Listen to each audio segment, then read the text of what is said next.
The first steel hull broke the surface line at 5:47 hours, 14 miles off Tarawa's coral rim, and for 9 seconds the Japanese coastal observer believed he was watching a submarine malfunction. The water around the machine churned white, then settled into a steady wake as the turret swiveled, and the engine note changed from a subsurface growl to an open-air roar. Behind it, 7 more shapes emerged from the lagoon in a staggered line, their treads biting saltwater and coral sand in equal measure, their hulls shedding curtains of seawater that caught the first yellow light of dawn. The observer reached for his field telephone, then hesitated, because the doctrine manual sitting beside his scope contained no entry for tanks that swam. By the time he made the call, the lead vehicle had already crossed the reef shelf and was grinding up the tidal flat, its bow wake collapsing into foam, its commander standing half exposed in the cupola with binoculars raised, and a grid map clipped to his thigh. November 1943. The Central Pacific, and an assumption older than the war itself, that armor required solid ground, was about to dissolve in a morning that smelled of diesel exhaust and burning oil. The machines were called LVT, A-1s, landing vehicle tracked, armored, a designation that concealed both their improbability and their genius. 32,000 pounds of riveted steel plate, a Continental W670 radial engine, and a turret borrowed from the M3 Stuart light tank, the whole assembly shaped like a floating brick with a gun. The idea had originated not in a Pentagon war room, but in a civilian engineer's attempt to solve the problem of rescue vehicles in the Florida Everglades, a swamp truck that could crawl through sawgrass and muck without sinking. The Marine Corps had seen the prototypes in 1941 and recognized a truth the rest of the world had missed, that the Pacific was not a theater of continuous landmasses, but a constellation of coral atolls ringed by reefs that no conventional landing craft could cross at low tide. The armor came later, retrofit work done in shipyards from San Diego to Pearl Harbor, welding quarter-inch plate onto hulls that had been designed to carry refugees, not fight battles. The crews called them amtanks or water buffaloes, or in the dry humor of men who lived inside cramped steel boxes, mobile coffins with a view. But they worked, and that was the part that mattered. The assembly line for the LVT program ran through a constellation of factories that had never built military hardware before the war. Food Machinery Corporation in San Jose, Graham Page in Detroit, St. Louis Car Company in Missouri. Production rhythm was 15 units per day at peak output, each hull requiring 240 man-hours of welding, riveting, fitting, and painting. The tracks were manganese steel, articulated in segments, wrapped around drive sprockets that could push the vehicle at 4 knots in water and 20 miles per hour on firm ground. The engine sat amidships, a 7-cylinder radial that burned 87-octane gasoline and generated 250 horsepower, enough to turn the tracks and run the bilge pumps simultaneously. The turret ring was manual traverse, the gunner cranking a hand wheel to slew the 37mm main gun left or right, the loader feeding 3-round clips into the breech while crouched in a space barely wider than his shoulders. Ventilation was a pair of armored louvers above the engine deck, which meant that in tropical heat the interior temperature routinely exceeded 110 degrees Fahrenheit. The crews wore cotton coveralls soaked in seawater before each mission, a trick that bought them 20 minutes of relative comfort before the fabric dried and the compartment became an oven. Training for the Amtank battalions took place at Camp Pendleton and Camp Elliott, on mock-up beaches, where the instructors had built replica Japanese bunkers out of palm logs and coral rubble. The emphasis was on transition, the moment when the vehicle moved from swimming to climbing, when the driver had to judge the reef slope and adjust throttle and track tension to avoid bellying out or flipping backward into the surf.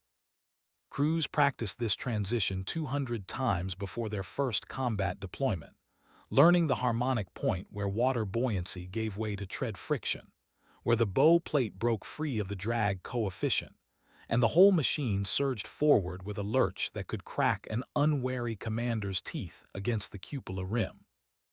They practiced gunnery at floating targets, compensating for wave motion and the lateral drift that occurred whenever the turret fired, and the recoil shoved the hull sideways in the water. They practiced drainage procedures, because seawater inevitably leaked through the driver's hatch seals and pooled in the bilges, and if the pumps failed or the crew forgot to activate them, the vehicle would list to starboard and eventually swamp.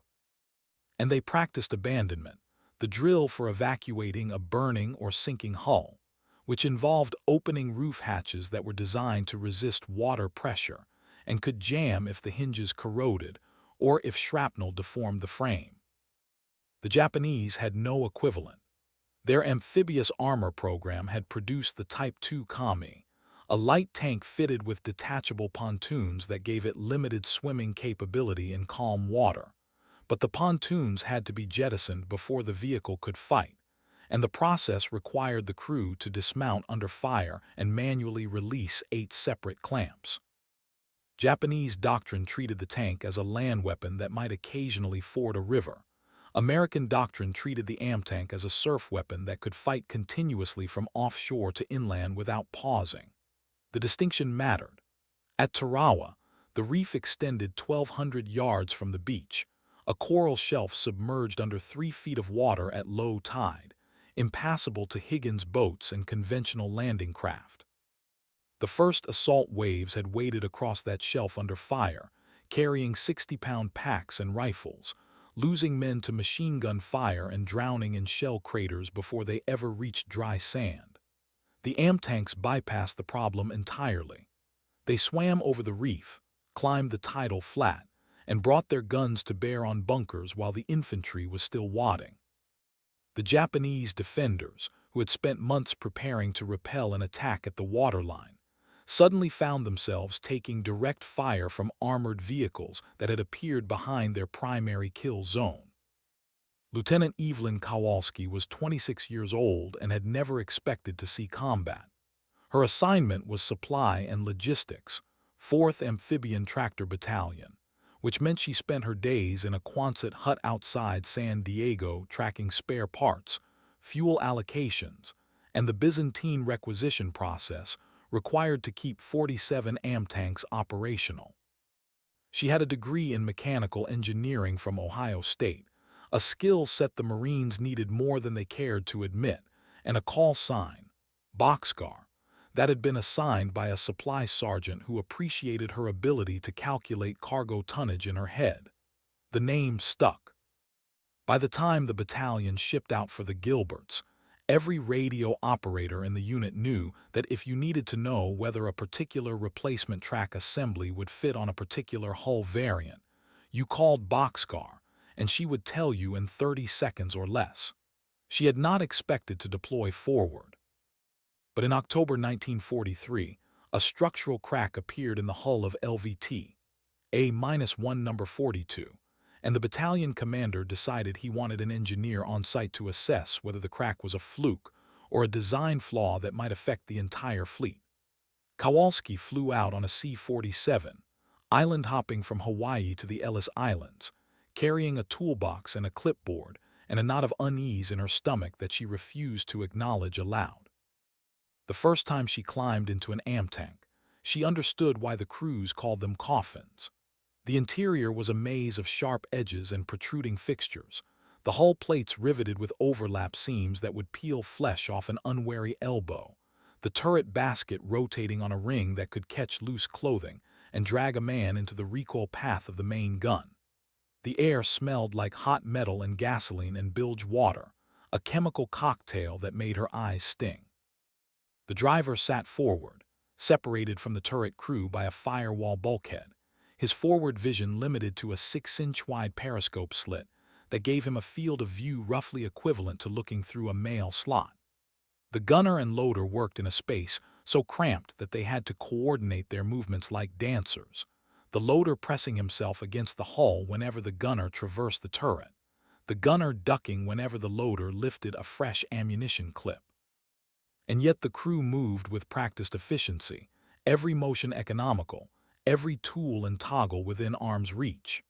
Kowalski watched them prep the vehicle for a training run: fuel check, oil check, coolant check, track tension check, bilge pump test, radio test, turret traverse test, gun bore sight, and realized that what looked like chaos was actually a tightly scripted ballet.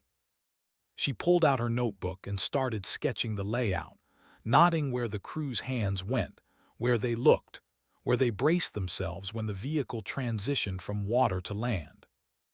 The hull crack turned out to be a fatigue failure caused by resonant vibration between the engine mounts and the track drive sprockets, a problem that could be solved by adding rubber isolators at 3 attachment points.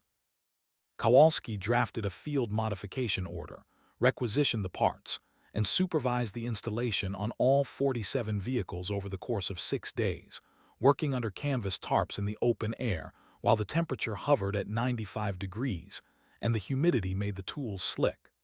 The crews watched her work with the quiet skepticism of men who had been promised many fixes by many engineers and had learned not to get their hopes up. But the modification held. The vibrations dampened. The hull stopped cracking, and Kowalski earned a reputation as someone who solved problems rather than generating paperwork. The battalion commander asked her to stay on as a technical advisor through the next operation. She said yes, because the alternative was flying back to San Diego and spending the rest of the war in a Quonset hut, and because somewhere in the process of fixing those isolators she had stopped being afraid of the machines and started being fascinated by them. The Tarawa assault was her first combat exposure. She watched it from the deck of a transport ship, standing beside a Navy gunnery officer who provided a running commentary in a voice devoid of emotion. The bombardment began at 5:05 hours, 3 battleships and 4 cruisers shelling the island in rolling salvos that lit the horizon orange and sent concussive thumps across the water hard enough to rattle the deck plates under her boots. The first wave of AMTanks launched at 5:30, rolling off the stern ramps of LSDs and hitting the water with enormous splashes, their engines roaring as the drivers engaged the tracks and began the swim toward the reef line. She counted them as they formed up: 42 vehicles in 3 columns, their turrets traversing slowly, their commanders standing in the cupolas with one hand on the hatch rim and the other holding a radio handset. The sea was rougher than the forecasts had predicted, 3-foot swells that made the hulls pitch and wallow, and twice she saw a vehicle disappear into a trough and then reappear seconds later with water streaming off the bow plate. The Japanese fire started at 5:45, splashes erupting around the lead vehicles as the shore batteries found their range, and then the AMTanks returned fire, the sharp crack of 37mm guns mixing with the deeper boom of the naval bombardment. One vehicle took a direct hit on the turret, a shell that punched through the armor and detonated inside, and the hull settled low in the water and began to list, and Kowalski saw 2 men emerge from the roof hatches and jump clear before the vehicle slipped under. The remaining tanks kept coming, climbing the reef, grinding up the flat, and disappearing into the smoke that now covered the beach. She stood at the rail and watched until the island was a smudge of gray haze and flickering orange, and then she went below and wrote a letter she would never send, the words spilling out in fragments about machines and men and the terrible logic that turned engineering into violence. The Japanese analysis of Tarawa came later, from documents captured at subsequent operations, and from interrogations of prisoners who had served in the garrison's headquarters staff. The tone was clinical, almost academic, noting the unexpected appearance of armored amphibious vehicles that had negated the defensive advantages of the reef barrier. One report described the psychological impact. The sight of tanks emerging from the water had created confusion and disrupted the planned sequence of defensive fires, because the gun crews had been trained to expect landing craft that would stall at the reef edge, not armor that would drive through it. Another report noted the technical implications, calculating that a single AMTank could deliver the firepower equivalent of an infantry platoon while providing mobile cover for follow-on forces. The conclusion was stark. The coral reef defense model, which had been considered the Empire's primary advantage in the Central Pacific, was now obsolete. New countermeasures would be required. Anti-tank ditches behind the beaches, artillery pre-registered on the reef approaches, mines placed on the tidal flats, all of which meant more labor, more concrete, more steel, more time. Resources the Empire did not have in surplus. At Kwajalein, 2 months later, the Amtank battalions attacked with revised tactics. Instead of landing in daylight against prepared defenses, the assault began at dawn with the vehicles swimming in under cover of darkness, using radio silence and compass headings to navigate to their launch points. The first the Japanese defenders knew of the attack was the sound of tracks grinding over coral and the flash of muzzle blast as the Amtanks engaged bunkers from ranges under 200 yards. The element of surprise bought the attackers 30 critical minutes, enough time to establish a toehold and bring in follow-on infantry before the defense could organize a coherent response. The cost was still brutal. 11 Amtanks lost to a combination of anti-tank fire, mines, and one vehicle that struck a submerged coral head and ruptured its hull, drowning the crew before they could escape. But the beach was taken in 4 hours instead of 3 days, and the casualty ratio favored the attackers by a margin that made the operation, in the cold arithmetic of amphibious warfare, a success. Kowalski was ashore by noon, part of a salvage and repair team tasked with recovering disabled vehicles and assessing battle damage. She walked the beach in the company of a Marine sergeant who carried a Thompson submachine gun and scanned the tree line with the alertness of someone who did not entirely trust the secure designation. The wrecked Amtanks were scattered across the tidal flat like broken toys, some burned out, some simply immobilized by thrown tracks or broken suspensions. She documented each one, sketching the damage patterns, photographing the hull penetrations, measuring the crater diameters where mines had detonated. The Japanese anti-tank rounds had been 47 millimeter, fired from Type 1 guns that were effective at close range, but lacked the penetration to defeat the Amtank's frontal armor at oblique angles.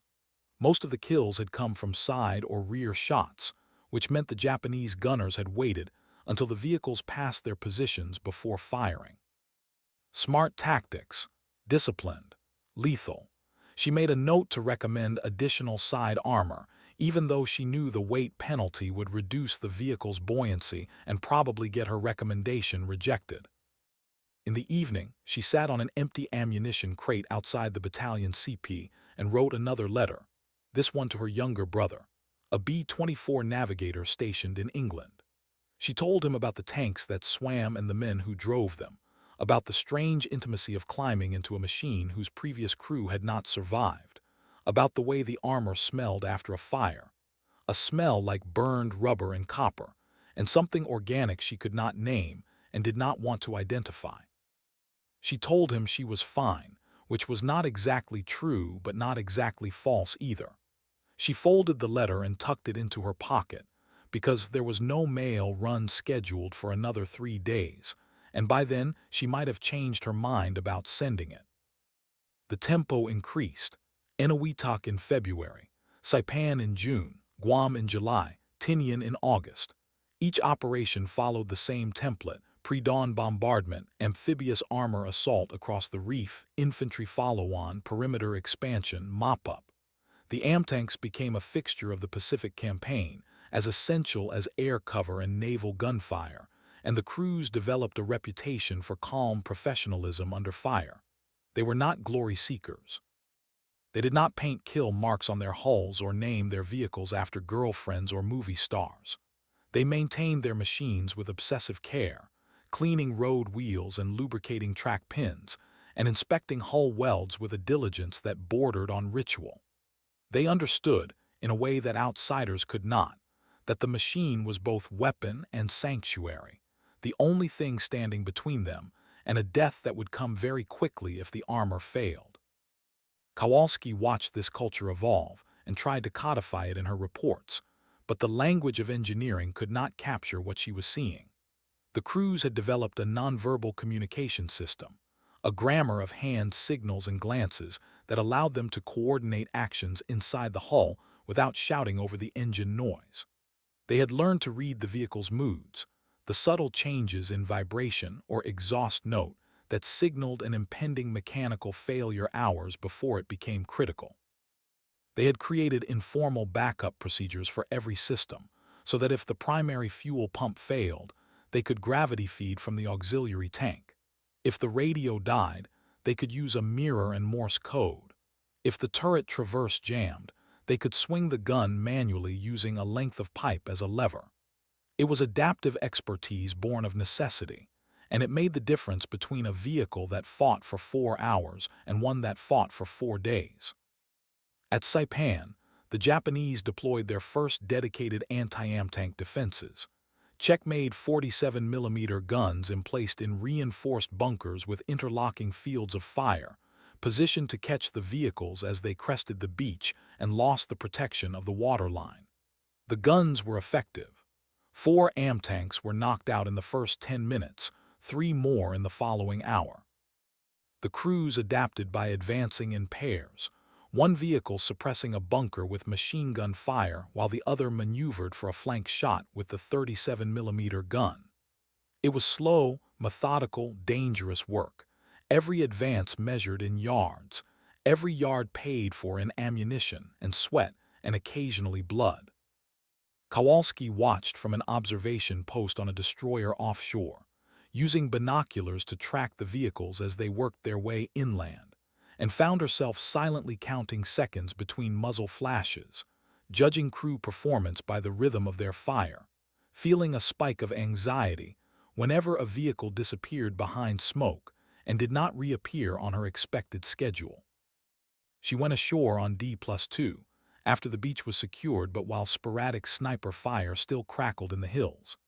The salvage team had established a field depot in a coconut grove, a chaotic assembly area where damaged amtanks were being cannibalized for parts and repaired vehicles were being prepped for return to service. The work was continuous, running 24 hours in shifts, lit at night by portable generators and sodium lamps that turned everything the color of old brass. Kowalski moved between vehicles, consulting with crew commanders, listening to their descriptions of how the damage had occurred, sketching solutions on a pad that grew filthy with grease and coral dust. A thrown track could be repaired in 2 hours if the replacement pins were available. If not, the crew could drill out the old pins and fabricate new ones from salvaged steel bar stock, a process that took 8 hours and required a cutting torch, a drill press, and a level of improvisation that would have horrified a factory inspector. She approved the improvisation. The parts were not coming from San Diego. They were coming from wrecked vehicles and creative repurposing, and the kind of mechanical ingenuity that emerged when the alternative was leaving a repairable machine sitting idle while men died for lack of fire support. One afternoon she found herself sitting in the sand beside a young corporal who had just learned that his vehicle, the one he had trained on, deployed with, and fought in for 6 months, was being scrapped for parts. The hull had taken a penetrating hit that cracked the engine block and warped the frame, damage too severe to repair in the field. The corporal did not speak. He sat with his elbows on his knees and stared at the wreck, and Kowalski understood without asking that he was not mourning the machine but the crew members who had died inside it. She sat with him for 10 minutes, saying nothing, because there was nothing to say that would not sound either trivial or patronizing. Eventually he stood up, brushed the sand off his coveralls, and walked back to the depot to begin prepping his new vehicle. She watched him go and added a note to her report. Morale is sustained not by speeches, but by the certainty that someone is fixing the broken parts. They trust the machinery because they trust the maintainers. Do not underestimate this equation. The Japanese recognition of American amphibious armor capabilities appeared in revised training manuals issued in early 1944, documents that described the LVT, A-1 in technical terms and recommended countermeasures. The manuals were thorough, noting the vehicle's buoyancy characteristics, armor thickness, gun penetration, and typical employment tactics. They were also fatalistic, acknowledging that the empire lacked the industrial capacity to produce equivalent vehicles in meaningful numbers, and that defensive measures would be limited to conventional anti-tank guns and improvised obstacles. One section included a paragraph on psychological preparation, advising soldiers not to be demoralized by the sight of swimming tanks, but to remember that all machines had vulnerabilities. The paragraph concluded with a line that Kowalski would read years later in a translated copy. The enemy's technological advantage is significant but not insurmountable. Courage and discipline remain the ultimate weapons. She would think about that line often, turning it over in her mind, trying to decide whether it was propaganda or genuine belief or some combination of both. By the summer of 1944, the Amtank fleet had expanded to more than 300 vehicles distributed across 4 Marine divisions.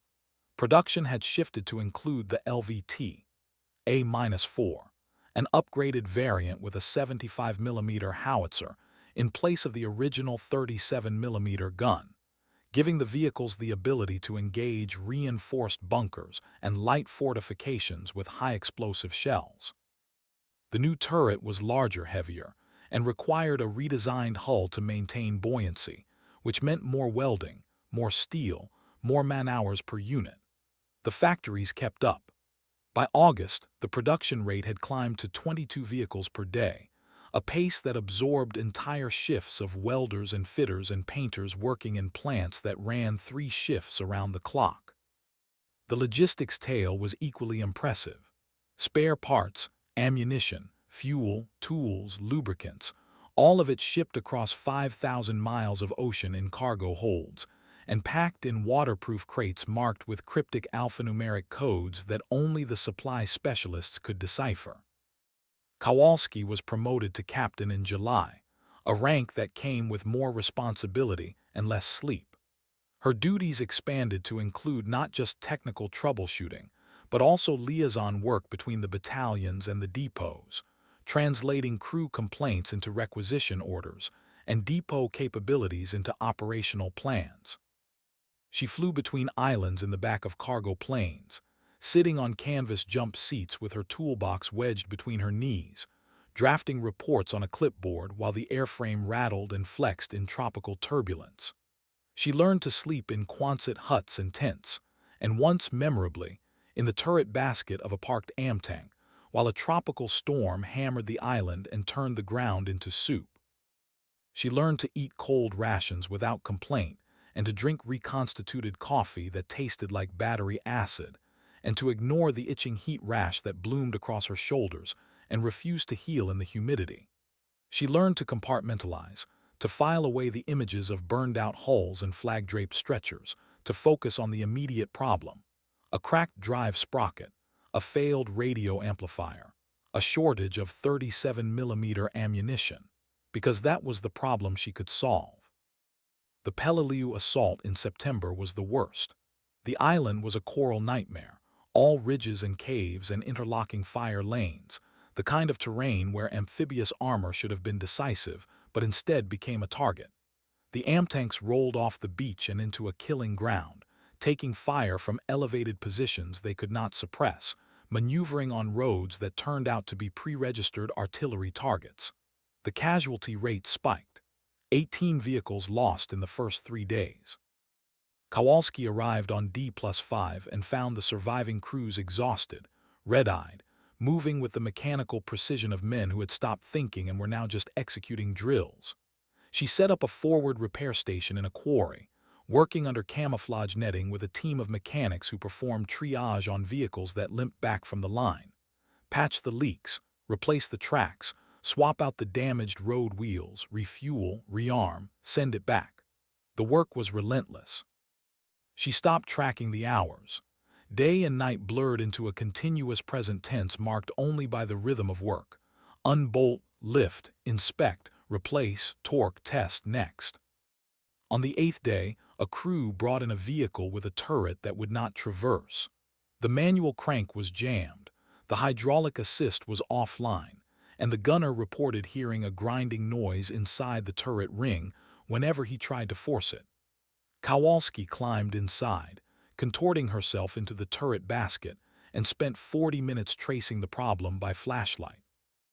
The culprit was a single ball bearing that had escaped from a damaged race and wedged itself between the ring gear and the hull, a failure so small it could have been overlooked, and so critical it rendered the gun useless. She extracted the bearing with a pair of needle-nose pliers, inspected the gear teeth for damage, and declared the turret operational. The crew commander, a sergeant with a bandage on his forearm and coral dust in his hair, thanked her with a formality that sounded like a prayer. She told him to check the bearing races every time he serviced the turret, and he nodded, and she knew he would, because the men who survived this kind of fighting were the ones who paid attention to the small things. She wrote letters when she could, usually late at night when the repair work slowed and the generators hummed, and the only light came from the sodium lamps and the occasional flare burning over the ridgeline. She wrote to her brother about the machinery and the problem-solving and the strange satisfaction that came from fixing something that had been broken. She wrote to a friend from college about the contradictions of being a woman in a war zone, simultaneously hypervisible and invisible, treated with exaggerated courtesy by men who did not know what to do with her presence but who also came to her with their problems because she could solve them. She wrote to herself, private journal entries that she kept in a pocket notebook, fragments of observation and reflection that she did not expect anyone else to read. The machines do not judge. The machines do not care about gender or rank or politics. The machines only care whether you understand how they work and whether you can fix them when they break. This is clarifying. This is also lonely.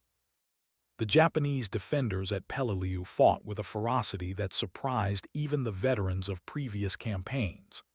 They had abandoned the doctrine of suicidal banzai charges in favor of a defensive strategy that emphasized prolonged resistance, fortified positions, and a willingness to die slowly rather than quickly.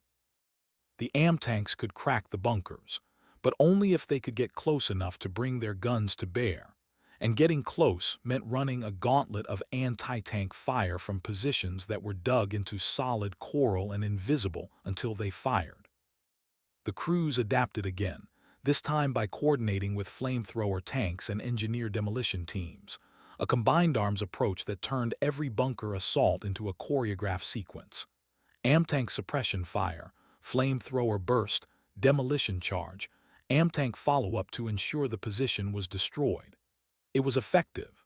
It was also slow, grinding, exhausting work that measured progress in tens of yards per day. Kowalski's final action report from Peleliu ran to 47 pages and included 32 technical diagrams. She documented every vehicle loss, every repair, every improvisation the crews had devised in the field. She included a section on crew endurance, noting that after 5 days of continuous operations, crew performance began to degrade measurably. Slower reaction times, missed maintenance steps, reduced situational awareness. She recommended rotating crews off the line after 4 days, a suggestion that was ignored because there were not enough replacement crews to make rotation feasible. She included a section on parts supply, noting that the current logistics model, ship everything from the rear depots, was inadequate for sustained combat and that forward repair stations needed to carry a broader inventory of critical components. She recommended expanding the forward parts stockpile by 200%. That recommendation was approved. In November, the battalion rotated back to Hawaii for rest and refit. Kowalski flew back on a hospital transport, sitting in a seat that should have held a wounded Marine, but that had been assigned to her because someone in command had decided that she had been forward long enough. She spent the flight staring out the window at the ocean, which looked peaceful and indifferent from altitude, and thought about the machines she had fixed, and the men who had driven them, and the strange privilege of being useful in a war that did not need her gender but desperately needed her skills. She thought about the Japanese engineer who had designed the Type 1 anti-tank gun, someone she would never meet but whose work she had come to respect, because the gun was well made and effective, and had killed people she knew. She thought about the factory workers in San Jose and Detroit who had welded the hulls and bolted the turrets and painted the serial numbers. People who would never see the machines in combat but whose work made the combat possible. She thought about the crews who would climb into new vehicles and swim toward new beaches, and she wondered how many of them would come back, and she hated that she had learned to think in percentages. The war turned in the winter of 1944. The Philippines, Iwo Jima, Okinawa, each operation larger, more complex, more costly than the last. The AMTANK battalions fought in all of them, their vehicles now a standard component of amphibious doctrine, their tactics refined through repetition and blood. The LVT A-4 became the dominant variant, its 75mm gun capable of breaching fortifications that had resisted naval bombardment and airstrikes. The crews had become experts, their skills honed by experience that no training program could replicate, their confidence tempered by the knowledge that expertise was not invulnerability. They still died, but they died less often and they killed more efficiently, and in the brutal mathematics of industrial warfare, that was what victory looked like. Kowalski spent the final months of the war shuttling between Pearl Harbor and the forward depots, managing a logistics network that now supported more than 400 vehicles and included everything from spare track pins to replacement engines to crates of throat lozenges for crews whose voices had been shredded by shouting over engine noise. She was good at her job. She was also tired in a way that sleep did not fix, a fatigue that lived in her bones and made her hands shake when she tried to write and turned routine conversations into obstacles she had to navigate with conscious effort. In April, she was offered a stateside posting, a job at a training facility in California where she could teach maintenance doctrine to new crews. She accepted because the alternative was continuing forward, and she no longer trusted her judgment enough to believe she could do that safely. She left the theater in June, flying east on a cargo plane loaded with salvaged parts and personnel transfers, watching the Pacific shrink behind her until it was just a blue abstraction and then nothing at all. She thought about the machines she had fixed, and the reports she had written, and the crew commanders who had thanked her, and the ones who had died before she could learn their names. She thought about the Japanese observer at Tarawa who had hesitated before making his phone call, and she wondered what he had thought in that 9-second window when the rules had changed and the doctrine had become obsolete. She thought about the engineers in Japan who had tried to build their own amphibious armor and failed, not because they lacked ingenuity, but because they lacked steel and rubber and time, and the industrial surplus that let you iterate on a design until you got it right. And she thought about the deeper truth that no one wanted to say aloud, that the AMTANKs had been effective not because they were invincible, but because America could afford to lose them and build more, and Japan could not. The war ended in August. Kowalski was in California, teaching a class on hydraulic systems, when the announcement came over the base loudspeakers. She finished the class, because the students needed to know how to replace a hydraulic line seal even if they would never do it in combat, and then she walked to the beach and stood at the waterline and watched the surf roll in. She thought about the tanks that swam and the men who drove them and the strange circularity of machines, designed for swamps being used to storm coral atolls. She thought about the 15 minutes she had spent sitting beside a young corporal who had lost his crew, and how that silence had felt more honest than any speech she had heard. She thought about the letter she had never sent to her brother, the one that tried to explain what it felt like to fix a machine that would carry men into fire. And she thought about the sky, which looked the same in California as it had over Tarawa and Saipan and Peleliu, indifferent and vast and unbothered by the small human dramas that played out beneath it. Years later, when historians asked her about the AMTANKs and their impact on amphibious warfare, she would tell them the technical details: buoyancy, armor thickness, gun range, production numbers. And when they pushed for something more, some insight into the human side of the story, she would tell them about the crews who had trusted the machines and the maintainers who had kept them running, and the logistics network that had shipped parts across 5,000 miles of ocean, so that a broken track could be replaced in 4 hours instead of 4 days. She would tell them that the shock the Japanese experienced was not just tactical, but conceptual. The realization that the Americans had solved a problem that everyone else had considered unsolvable. And she would tell them, though she suspected they would not include it in their books, that the real lesson of the Amtanks was not about firepower or armor or buoyancy, but about the kind of society that could design a swamp rescue vehicle and turn it into a weapon, and then build 400 of them and ship them across an ocean and fix them when they broke, all without ever quite losing sight of the fact that the machines existed to carry men, and the men were what mattered, even when the numbers said otherwise. The machines went to scrap after the war, cut apart and melted down, their steel recycled into bridges and buildings and cars. The crews went home, back to farms and cities and lives that did not include swimming tanks or coral reefs or the smell of hot oil and cordite.